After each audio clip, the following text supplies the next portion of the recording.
하나님의 말씀은 출애굽기 25장 9절부터 22절입니다. 제가 봉독해 올리겠습니다. 무릇 내가 내게 보이는 모양대로 장막을 짓고 기구들도 그 모양을 따라 지을지니라. 그들은 조각목으로 궤를 짜되 길이는 2규빗 반, 너비는 1규빗 반, 높이는 1규빗 반이 되게 하고 너는 순금으로 그것을 싸되 그 안팎을 싸고 위쪽 가장자리로 돌아가며 금태를 두르고 금고리 넷을 부어 만들어 그 네 발에 달되 이쪽에 두 고리 저쪽에 두 고리를 달며 조각목으로 채를 만들어 금으로 싸고 그 채를 궤 양쪽 고리에 꿰어서 궤를 매게 하며 채를 궤의 고리에 꿰는 대로 두고 빼내지 말지며 내가 내게 줄 증거판을 궤 속에 둘지며 순금으로 속죄소를 만들되 길이는 2규빗 반, 너비는 1규빗 반이 되게 하고 금으로 그룹 둘을 속죄소 두 끝에 쳐서 만들되 한 그룹은 이 끝에 또 한 그룹은 저 끝에 곧 속죄소 두 끝에 속죄소와 한 덩이로 연결할지며 그룹들은 그 날개를 높이 펴서 그 날개로 속죄소를 덮으며 그 얼굴을 서로 대하여 속죄소를 향하게 하고 속죄소를 궤 위에 얹고 내가 내게 줄 증거판을 궤 속에 넣으라. 거기서 내가 너와 만나고 속죄소 위 곧 증거궤 위에 있는 두 그룹 사이에서 내가 이스라엘 자손을 위하여 내게 명령할 모든 일을 내게 이르리라. 아멘. 오늘은 출애굽 여정 시리즈 21번째 시간 언약궤에 대해서 말씀을 나누도록 하겠습니다. 모세가 이스라엘 백성들이 시내산에 있을 때 하나님께서는 성막을 명하면서 먼저는 저 언약궤를 만들고 나머지 부속물들을 만들라고 명하십니다. 언약궤는 히브리어로 아론 하브리트입니다. 언약궤는 크기가 가로가 2규빗 반, 한 규빗이 약 50cm이기 때문에 125cm이고 세로가 75cm 그리고 높이가 75cm입니다. 그리고 저렇게 나무궤로 만들어지는데 나무궤의 재료는 우리가 잘 아는 시띠나무 조각목으로 만들어지고 이 안과 박을 금으로 싸서 만들어집니다. 이 언약궤는 사람이 만져서는 안 되죠. 저 보아도 되지 않는데 절대 만져서는 되지 않기 때문에 저 그림에서처럼 고리를 만들어 놨어요. 금고리를. 그래서 왼쪽에 고리를 2개, 오른쪽에 고리를 2개를 만들어 놓고 금으로 싼 조각목의 채를 꿰어서 이 채를 깬 그 상태 그대로 지성소에 놓고 이제 성막이 움직일 때 언약궤도 움직여야 되잖아요. 그때 제사장이 이 언약궤의 채를 어깨에 메고 움직입니다. 그리고 또한 이 언약궤는 속죄소로 덮어집니다. 그러니까 속죄소가 덮개예요. 저 위에 덮개가. 이 속죄소는 순금으로 만들어지며 가로 세로 크기가 이 언약궤의 크기와 같아야 되겠죠. 그래야 딱 맞게 덮어질 테니까요. 그리고 이 속죄소는 쳐서 만들어지며 속죄소에 그룹 천사 모양을 만들어서 천사가 서로 이렇게 바라보면서 날개로 속죄소를 완전히 덮고 그리고 천사의 얼굴이 속죄소를 향하게 만들어집니다. 이해가 되시나요? 이게? 네. 그리고 이 언약궤는 이제 그 회막 안에 성소와 지성소가 있는데 가장 거룩한 곳인 이 지성소에 놓이게 됩니다. 왜냐하면 이 지성소에는 언약궤 딱 하나만 들어가는데 왜냐하면 이 언약궤 위에서 하나님이 임재하시기 때문에 그렇습니다. 또 성막도 언약궤를 보관하기 위해서 만들어져요.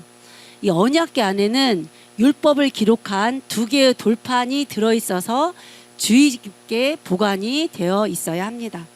아니 근데 돌판이 무엇이라고 이 돌판이 주의 깊게 보관이 되어야만 했을까요? 그것은 이스라엘 백성들이 시내산에 도착했을 때 하나님께서 이스라엘 백성들과 피로 언약을 합니다. 우리 최 집사님, 피로 언약을 했다는 것은 하나님이 이것을 어길 때에는 무엇으로 피로 언약을 했기 때문에 이걸 어기면 어떻게 되나요? 죽임을 당하게 되겠죠. 이 언약궤는 정말 이 하나님이 임재하시는 기물이기 때문에 여러분이 잘 들어야 돼요. 나중에 심판의 때가 와서 나중에 뭐 그 무릎치고 막 울면서 후회를 해도 안 돼요. 잘 들으세요. 피로 언약을 체결했기 때문에 이 언약을 어길 시에는 하나님이 목숨을 앗아갈 수 있다는 것을 의미를 해요.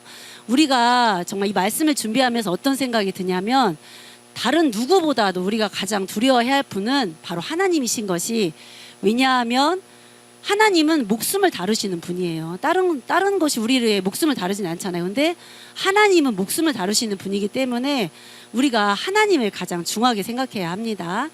하나님은 이렇게 이스라엘 백성들과 피로 언약을 체결을 하고 나서 그 증표로 십계명 돌판을 모세에게 주기 위해서 모세에게 시내산으로 올라오라고 합니다. 근데 여러분도 잘 아시다시피 시내산은 물도 없고 풀도 없는 민둥산이에요. 그런 곳에서 모세가 40일 동안이나 내려오질 않으니까 이스라엘 백성들은 모세가 죽었구나라고 생각을 하면서 아론에게 아론아 모세가 죽었으니까 너가 지도자가 되라. 대신 우리를 위해서 애굽에서 우리를 인도한 신을 만들어 달라고 합니다. 그런데 아론은 그들의 그 청을 흔쾌히 그대로 받아들이고 금송아지를 만들어 줍니다. 우리는 이 모든 사람들이 다 아론과 같이 누군가가 자기의 존재감을 인정해 줄 때 그게 너무 좋은 거예요. 그래서 그 유혹에 쉽게 넘어가는 거죠. 아론은 모세가 동생이에요. 모세가 동생인데 하나님이 모세를 지도자로 세워주셨어요. 그리고 아론이 자기가 형인데 자기가 대변인이에요. 그래도 하나님께서 그냥 그렇게 하셨거니 하고 순응을 하면서 살고 있었는데 이런 일이 딱 벌어지면서 백성들이 야 모세는 죽었으니까 네가 이제 지도자가 되라 했을 때 분명히 아론은 이렇게 말을 했어야 돼요. 아니 어떻게 하나님께서 돌판을 주신다고 했는데 그리고 하나님을 만나러 갔는데 어떻게 모세가 죽을 수 있냐라고 믿음의 말을 해야 되는데 아론은 그러지를 못하고 그들의 말을 흔쾌히 들어서 그들의 제안을 다 받아주는 거예요. 아론이 생각할 때는 사람들이 나를 인정해 주는데 뭐 그까짓 거 하나 만들어 주는 게 뭐가 어렵겠어 라고 생각을 하면서 금송아지를 만들었지만 그 금송아지가 바로 가장 하나님이 싫어하시는 죄인 우상숭배 죄를 범하는 것이었습니다. 이렇게 사단은 이런 식으로 우리를 유혹을 해요. 그 사단이 예수님도 유혹을 하셨어요. 예수님을 두 번째 시험이 바로 이 시험이에요. 사단이 예수님에게 예수님을 성전 꼭대기로 데리고 올라가서 예수님 보고 성전 꼭대기에서 뛰어내리라고 해요. 그러면 네가 뛰어내릴 때 네가 땅에 닿기 전에 천사들이 네 발을 받들어서 너로 하여금 죽지 않게 하는 모습을 많은 사람들이 보게 될 거라고. 즉 사단이 무엇을 유혹하냐면 너가 하나님의 아들인 것을 보여줄 수 있는 너의 존재감을 드러내라고 유혹을 하는 것입니다. 이렇게 사단이 예수님을 시험을 했다면 우리도 사단이 우리를 시험을 할 수가 있겠죠. 제가 이런 시험에 빠진 적이 있었어요. 먼저는 이게 목회자가 되기 전에는 늘 이런 시험보다 이런 유혹에 완전히 빠져 사는 사람이었어요. 왜냐하면 늘 출세를 꿈꾸기 때문에. 그래서 제가 박사를 해서 제가 사람들에게 나 자신의 어떤 존재감을 드러내야 되겠다고 생각을 했지만 하나님께서는 그 존재감을 드러내지 못하게 하시면서 저를 신학교에 보내셨어요. 근데 이 신학교가 제가 원하는 그런 화려한 신학교가 아닌 거예요. 그래서 늘 신학교를 나와서 목회자가 됐음에도 불구하고 정말 사람들이 인정해 줄 만한 괜찮은 신학교에 늘 가고 싶은 마음이 제 마음의 한 자리에 늘 있었어요. 그래서 20대만 되면 저도 모르게 제가 하고 싶은 그 신학대학원 들어가서 입학 정보를 막 찾아보고, 그리고 제가 다니고 싶은 그 신학교를 아들이 다니니까 아들이 공부한 교재를 갖다가 막 독학을 하기로 했어요. 그러던 어느 날 어떤 집사님이 저를 한번 만나자고 하는 거예요. 그러면서 그 집사님이 뭐라고 얘기하냐면 교육부 인가를 받지 못한 신학교를 막 우습게 생각하면서 막 그렇게 말을 하면서 자기는 통합 측 신학대학교에 나왔다고 하는 거예요. 근데 그 집사님의 말을 들을 때 어떤 생각이 드냐면 나도 우리 아들이 다는 그 합동 측 신학대학원에 들어가고 싶다. 나 충분히 들어갈 수 있는 자격도 있고 나 거기에서 공부할 수 있어. 그러니까 처음에는 내가 진짜 배우고 싶다는 마음에 출발했지만 거기에 들어가면 사람들이 나의 그 존재감을 인정해 주겠지라는 생각이 들은 거예요. 그래서 이제 제가 그 다음날 김바 목사님에게 제 이 뜻을 언뜻 비쳤어요. 그랬다가 김바 목사님에게 책망을 엄청 들었죠. 근데 그게 마음이 제가 몇 년 동안 그걸 가지고 있었기 때문에 그 마음이 사라지질 않았어요. 그러다가 하나님께서 이제 제 마음이 사라지질 않으니까 바리새인과 서기관들을 통해서 깨달음을 주시는데 이렇게 깨달음 주시는 거예요. 바리새인과 서기관들은 학문과 지식이 정말 많았잖아요. 그런데 그 학문과 지식을 자신의 영달을 위해서 그들이 얻은 거예요. 그래서 결국 그 학문과 지식은 사실은 하나님을 잘 믿기 위해서 그들이 학문과 지식을 배웠지만 메시아이신 예수님을 보냈을 때 그들은 예수님을 몰라보고 자신의 일에 예수님의 방해가 되자 예수님을 십자가에 못 박는 일에 가장 큰 역할을 한 사람들이 바로 바리새인과 서기관들이었습니다. 그리고 그 주에 저희 임원 단톡방에 장로교회 날 포스터가 올라왔는데 저희 교단도 장로교회 한 교단으로 이름이 들어있는 거예요. 그때 제가 어떤 생각이 드냐면 내가 하나님은 나로 하여금 목회 현장에서 실제적인 것을 배우기를 원했는데 내가 너무나 학문만 탐했구나라는 생각이 들었어요. 그래서 이제 이 마음을 다 잡고 이제 다 내려놓았어요. 그런데 어느 날 귀신 들린 우리 언니한테 전화가 온 거예요. 그래서 언니가 서은아 너 신학교 좀 좋은 데 가야 되지 않냐 그러는 거예요. 그래서 제가 어쩜 이렇게 귀신이 귀신같이 잘한다라고 생각을 하면서 오히려 더 마음이 굳어지게 되었습니다. 아론이 시내산 아래에서 금송아지를 만들고 이스라엘 백성들이 막 그 금송아지를 놓고 잔치를 벌이고 막 기쁘게 뛰어놀고 있을 때 죽었다는 모세가 살아서 내려옵니다. 그래서 모세는 첫 돌판을 던져서 깨뜨려 버려요. 어떤 분은 이 모습을 보고 모세가 다혈질이라고 하는 거예요. 그런데 모세가 다혈질이 아닌 것이 모세가 돌판을 던진 것은 돌판에 10계명에 1계명과 2계명이 쓰여 있어서 이 돌판이 이스라엘 백성들의 죄를 증명을 해주는 거예요. 만약에 모세가 이 돌판을 깨뜨리지 않았다면 이스라엘 백성들은 모두 죽어야 한 거죠. 근데 이제 하나님께서는 이들의 죄를 용서해 주시고 두 번째 돌판을 이제 10계명에 써서 가져오라고 합니다. 그리고 나서는 이 돌판을 나무 궤에 넣으라고 하세요. 아니 돌판 그냥 놔둬도 뭐 돌인데 훼손이 안 되잖아요. 그런데 굳이 이 돌판을 왜 하나님은 나무 궤에 넣으라고 하셨을까요? 왜냐하면 이 돌판이 이스라엘의 백성의 죄를 적나라하게 드러나기 때문에 하나님은 이 증거판인 이 돌판을 나무궤에 넣으라 하는 것이죠. 하나님은 여기에서 그치지 않으시고 나무궤에 넣고 지금 뚜껑이 보이니까 그 위가 보이니까 그 위를 언약궤 위를 속죄소로 덮으라고 하고 거기에도 마음이 또 안 놓이시는지 성소와 지성소를 가리고 있는 그 휘장으로 또 가리라고 하시고 이 돌판을 성막 안 지성소에 가장 그 안에다가 집어 넣으세요.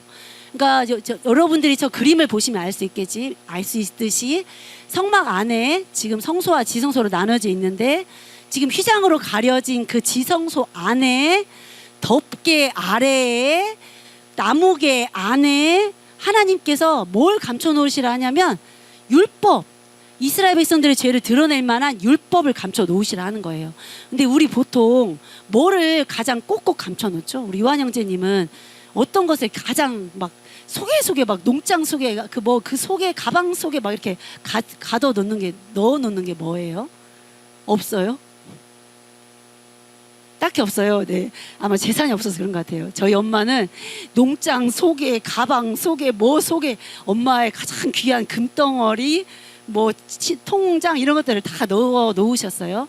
우리 인간들은 보통 다 이렇게 귀중한 물건 도둑이 들어도 절대 못 털어갈 만한 곳에다가 그걸 넣는데 하나님은 이렇게 꼭꼭 감춰둔 것이 뭐였냐면 이스라엘 백성들의 죄를 증거할 만한 그 증거판이었어요. 그러니까 참 우리는 이 부분에서 공의의 하나님이면서 이 사랑의 하나님을 우리가 느낄 수가 있습니다. 나무개는 동서남북 사방으로 다 막혀 있어요. 그리고 땅으로도 막혀 있죠. 그런데 이것은 뭘 의미하냐면 땅이나 땅 아래 율법대로 심판할 수 있는 분은 아무도 없다. 아무도 정죄할 수가 없다라는 거예요. 그런데 저희 보니까 나무궤에서 어디가 뚫려 있죠? 위가 뚫려 있죠. 즉 위를 바라보실 수 있는 하나님만이 유일한 심판자라는 것을 의미를 하고 있어요. 우리가 이 언약궤 안에 무엇이 들어있는지를 보면 더 의미가 더 깊게 느껴질 수 있는데, 언약궤 안에 들어가 있는 게 바로 3개입니다. 하나는 만나, 그리고 아론의 쌍난 지팡이, 그리고 언약의 돌판들이에요. 이것은 단편적으로 보자면 모두 다 불순종의 산물들입니다. 만나는 하나님께서 하루만 거두라고 했는데 그것은 이스라엘 백성들이 순종을 했어요. 하루를 거뒀는데 저녁이 되니까 다 남김없이 다 먹으라 했는데 저녁이 되니까 하나님이 내일 이것을 남겨주실지 말지 그게 의심이 가는 거예요. 믿음이 안 가요. 그래서 이스라엘 백성들이 만나를 다 먹으라 했음에도 불구하고 다 먹지 않고 만나를 남겨둬서 그 만나가 썩고 냄새가 나고 부패가 됐어요. 한마디로 불순종의 산물인 거죠. 이 아론의 쌍난 지팡이는 고라 자손의 반역으로 인해서 이스라엘 자손들의 마음이 상했어요. 그래서 아론 니네만, 모세 니네만 막 하나님이 쓰시냐, 니네만 지도자냐 이렇게 하실 때 하나님께서 아론의 지팡이에서 싹이 날 수 있어요, 없어요? 지팡이가 없죠. 그런 기적을 하나 보여주신 거예요. 아론의 지팡이에서 싹이 나고 우미 트고 자라나서 열매까지 맺게 하시는 거예요. 이것을 통해서 하나님은 사람들의 이 아론의 쌍난 지팡이는 사람의 높아지고 싶은 그 마음 때문에 나타난 결과물이었어요. 그리고 이 언약의 돌파는 오늘 우리가 말씀을 본 것처럼 금송아지 만들었어요. 하나님을 만나러 간 사람이 어떻게 죽을 수가 있어요. 그러나 그들은 그 40일을 못 참고 금송아지 만들어서 우상 숭배 때문에 첫 번째 돌파는 깨져야 했어요. 즉 만나와 아론의 쌍난 지팡이, 언약의 돌파는 모두 다 불순종의 산물인 거예요. 그래서 이것을 하나님은 덮개로 덮어 두셔야 했어요. 그 덮개가 바로 속죄소이며 그게 시은자예요. 왜 이름이 시은자면요, 하나님께서 이거를 덮어주셔서 은혜를 베푼 자리라는 의미를 말하기 때문에 이 속죄소를 시은자라고도 하는 것입니다. 이 시은자는 우리의 죄를 덮어주시기 위해서 피를 흘리고 십자가에서 못 박히신 예수님을 상징합니다. 속죄소는 히브리어로 카포레트, 카파르라는 동사에서 파생된 건데, 카파르는 덮다, 가리다, 감추다라는 뜻을 가지고 있어요. 그러니까 성경에서 속죄는 우리가 속죄하면 죄를 완전히 사하고 죄를 없애준다고 생각을 하지만 성경에서의 속죄의 개념은 그게 아니라 피로 덮어서 드러나지 않게 하는 것이 바로 성경에서 말하는 속죄의 개념이에요. 그런데 이게 영구적으로 피가 덮어지면 결과적으로 죄가 사해지게 되겠죠. 그래서 희생제물의 피는 잠시 일시적으로 덮어둬서 또 우리가 죄를 지면 다시 또 희생제물을 가져와야 되고 다시 희생제물을 가져와야 되지만, 예수 그리스도의 피는 그 죄를 영구적으로 덮기 때문에 우리가 온전히 죄사함을 받을 수가 있는 거예요. 이 예수님의 피가 영구적인 것을 하나님은 드러내시기 위해서 시은자를 순금으로 만드는데, 왜냐하면 금이 바로 영원성과 불변성을 의미하기 때문에 그래요. 그리고 여러분 기억나세요? 금등대는 금물을 부어서 만들어요? 아니면 쳐서 만들어요?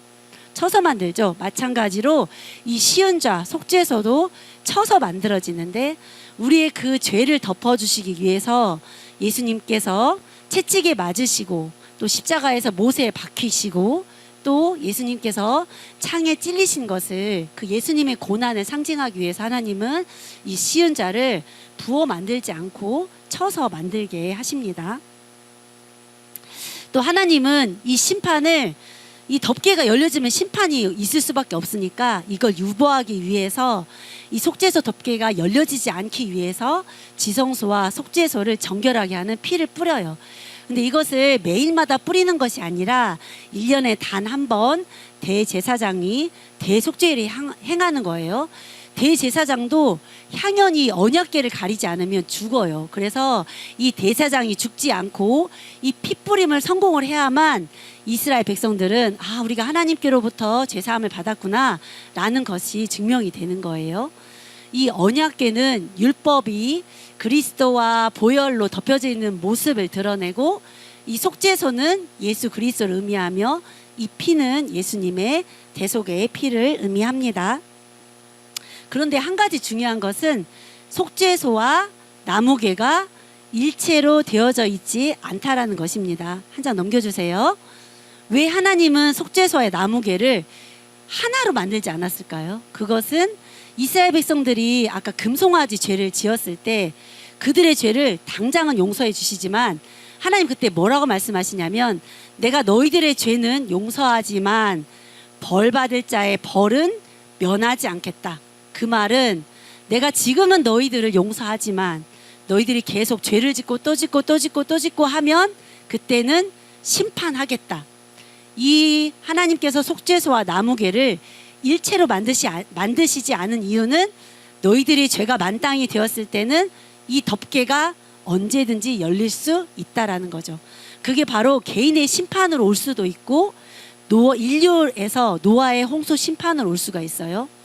근데 우리는 걱정할 것이 없는 게, 먼저는 하나님께서 노아의 홍수 심판이 있을 때 노아는 안전하게 방주에다 피신을 시킨 다음에 심판을 하셨어요. 그런데 방주 밖에 있는 사람은 어떻게 됐어요? 그들이 막 비가 오고 막 창수가 나고 막 자기들이 그 생각하지 않았던 그런 일들이 일어날 때 저렇게 배 밖에서 막 살려달라고 막 했을 때 하나님이 그들을 살려주시나요? 아니요, 살려주시지 않아요. 그때는 너무 늦었어요. 우리도 마찬가지로 우리에게도 그런데 이런 심판의 때가 있을까요, 없을까요? 있겠죠.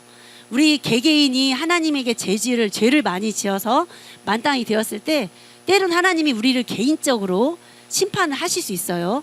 이렇게 심판하실 수 있는 분은 오직 하나님 한 분이시니까.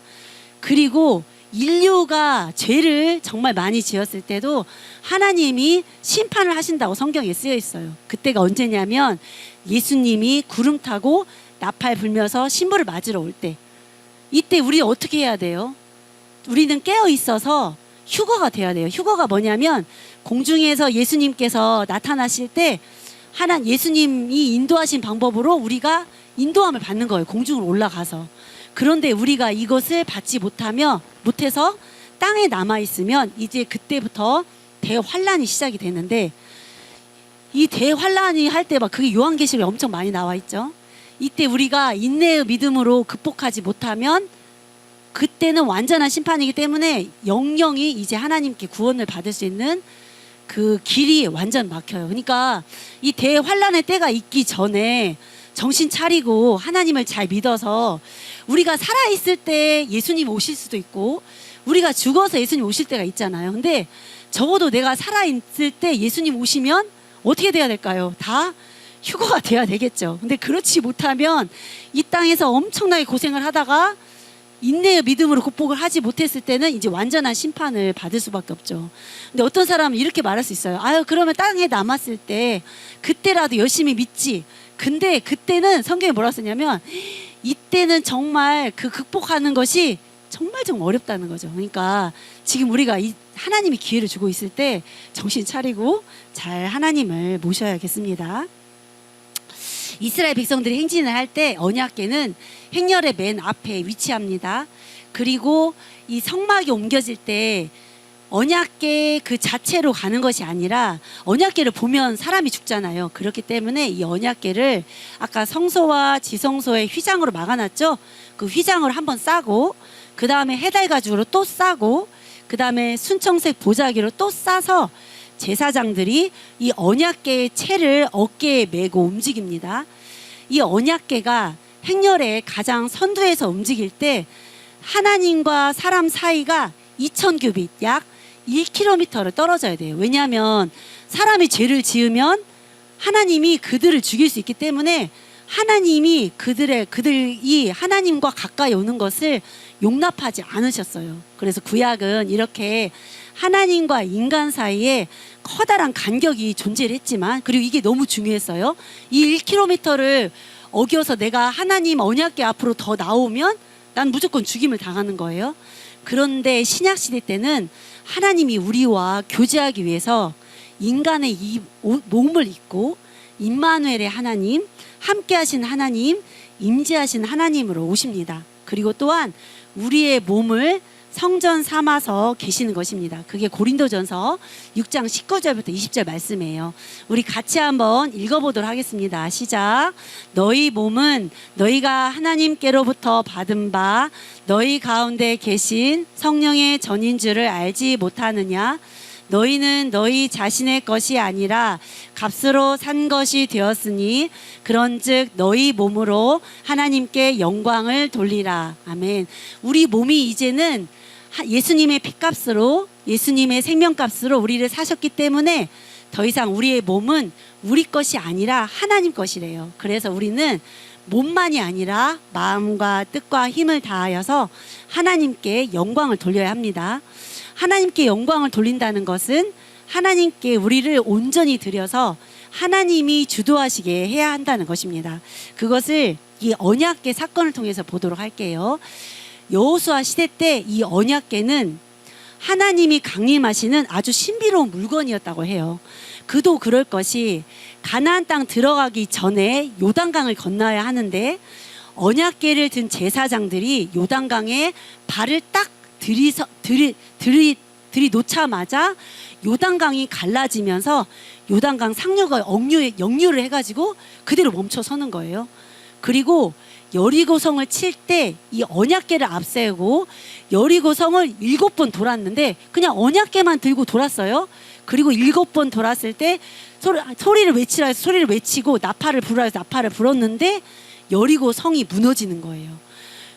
이렇게 기록에 의하면 언약궤를 들고 나가서 전쟁에서 진 적이 없었대요. 그런데 이 막강한 힘을 가진 이 언약궤가 이 엘리 제사장의 아들 홈니와 비느하스가 이 언약궤를 들고 나간 아벡 전투에서는 아무 효용이 없었어요. 힘이 하나도 없는 거예요. 이 사건은 어떻게 발단이 되냐면 블레셋과 이스라엘이 전쟁을 하게 됐어요. 그런데 이스라엘 백성들이 블레셋에 지게 되면서 이스라엘 군사 4,000명가량이 죽게 되는 거죠. 그러니까 장로들이 언약궤를 가져와라. 언약궤를 가져오면 우리가 무조건 전쟁에서 승리할 수 있으니까 라고 해서 언약궤를 가져왔는데 블레셋에 패망하게 되고 이 언약궤는 뺏기게 돼요. 블레셋 사람들에게. 그래서 하나님의 궤가 이제 뺏겼으니까 어딘가에 놓아져야 되겠죠. 어디에 놓아지냐면 블레셋 아스돈의 다곤 신전에 놓이게 돼요. 분명히 아무 힘이 없었던 그 언약궤가 그 다음날 보니까 다곤 신이 여호와의 궤 앞에 엎드려져 있는 거예요. 그 돌신이. 그 사람들이 이러면 안 되지 하고 다시 새롭게 세워놨어요. 근데 그 다음날 보니까 이번에는 머리와 두 손목이 다 끊어지는 거예요. 그리고 언약궤가 있는 그 블레셋 지역에 각종 재앙과 독한 종기가 막 생기면서 블레셋 사람들이 이 하나님의 언약궤를 우리가 감당할 수가 없다고 이거 빨리 가져가라고 하면서 언약궤는 스스로 이스라엘로 돌아오게 됩니다. 똑같은 언약궤예요. 그렇죠? 그런데 왜 요단강을 건너고 가나안 땅을 침략하고 또 돌아올 때는 막강한 힘을 가진 언약궤가 왜 블레셋 전쟁 때는 아무런 힘을 발휘하지 못했을까요? 그것은 바로 주인이 누가 되었느냐에 따라 다릅니다. 요단강을 건너고 가나안 땅을 침략할 때는 하나님이 이 일을 주도하세요. 그렇기 때문에 이 언약궤도 막강한 힘을 발휘하게 되는 거죠. 그런데 블레셋 전쟁 때는 사람들이 지 마음대로 이 일을 다 주도를 하고 있는 거예요. 그러니까 하나님이 니네들이 주도하는데 내가 왜 이 언약궤에 힘을 실어주냐 하면서 이 언약궤를 떠나버린 거죠. 그래서 힘을 언약궤가 발휘할 수가 없었어요.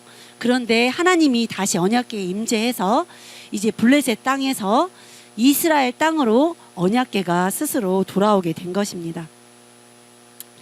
우리의 몸이 성전이에요. 성전이기에 우리가 온전히 다듬어져서 우리도 언약궤에 쓰임받은 시띠나무예요. 이 언약궤 안에 두 돌판과 만나와 아론의 쌍난 지팡이가 있는 것처럼 이 언약궤로 쓰임받은 우리도 불순종과 탐욕과 권력욕이 본능 안에 우리 안에 자리 잡고 있어요. 그리고 언약궤가 속죄소로 덮어 있는 것처럼 우리들은 감사하게도 예수님의 십자가 보혈로 지금은 덮여져 있기 때문에 하나님이 우리를 심판하시지 않는 거죠. 그런데 아까 말씀드린 것처럼 언약궤가 언제 막강한 힘을 발휘했죠? 하나님이 주인이 되셔서 하나님의 뜻대로 사용할 때 이 언약궤가 막강한 힘을 다 발휘하는 것처럼 우리도 하나님께 온전히 우리를 드렸을 때 하나님이 우리의 몸에 임재하셔서 성령 충만하게 하시고 하나님을 경험하게 하시고 하나님께 영광 돌리게 하는 거예요. 근데 반대로 내가 내 몸과 삶을 내 옳은 소견대로 사용했을 때 언약궤가 아무 힘이 없는 언약궤, 즉 성전이 되어 버리는 것이에요. 그래서 경건의 모양은 있으나 경건의 능력은 없는 거죠. 예배 드리고 예수님 믿는다고 하지만 하나님이 우리 가운데 임재하시를 않으니까 아무런 힘을 발휘할 수 없고 하나님을 경험할 수 없는 사람들이 되는 거예요. 제 주변에는 참 이런 사람들이 너무 많은 것 같아요. 그들은 자신의 소견대로 자신을 비우지 않았기 때문에 하나님이 일하실 수가 없는 거죠. 하나님은 다른 어떤 것보다 우리의 삶의 주인이 되고 싶어 하세요. 그게 바로 요한복음 14장 23절 말씀에 나와 있어요. 사람이 나를 사랑하면 내 말을 지키리니 내 아버지께서 그를 사랑하실 것이요 우리가 그에게 가서 거처를 그와 함께 하리라. 내가 나의 뜻을 굴복시키고 하나님의 뜻대로 하나님의 말씀대로 살면 하나님과 예수님이 우리에게 오셔서 우리의 삶과 우리의 몸을 거처로 삼아서 계신다는 것입니다. 이렇게 하나님을 믿는다는 것은, 하나님을 섬긴다는 것은, 거룩하다는 것은 내가 내 자신을 비우고 나를 내려놓는 것입니다. 아론처럼 내 존재감을 드러내는 것이 아니라 주인이신 하나님이 움직인 만큼, 하나님이 역사하시는 만큼 우리가 그 삶 속에서 최선을 다하는 거예요. 우리가 말씀을 배우는 이유는 하나님의 말씀을 배워서 내 뜻을 굴복시키기 위해서 배우는 것이고, 우리가 기도를 하는 것은 하나님의 의로 채워지고 나를 비우기 위한 과정인 것입니다. 그런데 기도를 제대로 하는 사람들은 자기가 기도하는 시간을 자랑하지 않겠죠. 또 자기가 뭘 했다고 자랑하지 않을 거예요. 왜냐하면 자기는 종이고 하나님이 모든 걸 하는데 뭐 그렇게 할 말이 많지 않을 것이기 때문이죠. 말씀을 마치도록 하겠습니다. 지금은 구약시대에 있는 이 나무궤도 없고 속죄소도 없어요. 그러나 동일한 하늘의 법이 있습니다. 율법은 없어지지 않았어요. 단지 그리스도의 피로 지금 덮여 있는 것입니다. 마지막 날 하나님께서 율법대로 심판할 것이기 때문에 우리 율법은 없어진 게 아니에요. 그래서 저는 여기 계신 모든 분들이 지금 하나님께서 심판하시지 아니하시고 지금 속죄소로 시은자로 덮어주시고 있는 지금 이때 하나님 주신 오늘의 이 순간을, 이 세월을 아껴서 하나님과 의미 있는 시간을 가지고, 그리고 하나님께 자신을 내어드려서 여러분들의 옳은 소견을 버리고 하나님께 자신을 내어드려서 심판받는 삶이 아니라 꼭 천국 가는 삶을 살아가시기를 소망합니다. 주 안에서 주님과 동행하면 모든 삶이 영, 육 간에 형통합니다. 자녀 문제도, 경제 문제도, 건강 문제도, 고질병도, 정신질환도, 우울증도, 공황장애도, 만성질환도, 시험 문제도, 취업 문제도, 직장생활도, 환경 문제도 주 안에서 주님과 동행하면 영, 육 간에 평강이며 풍족하며 건강하며 형통합니다. 다음은 출애굽 여정 시리즈 22번째 시간 성막 휘장과 덮개입니다. 축도로 예배를 마치겠습니다. 지금은 우리를 구원해 주신 예수 그리스도의 은혜와 하나님 아버지의 거룩하신 사랑과 날마다 승리케 하시는 성령님의 역사가 자신을 하나님께 온전히 내어드리기를 소망하는 선한 목자교회 성도님들과 그 가족들 이해와 이 나라와 이 민족과 세계 열방 위에와 모든 선하신 일 위에 지금부터 영원토록 함께 있을지어다. 아멘.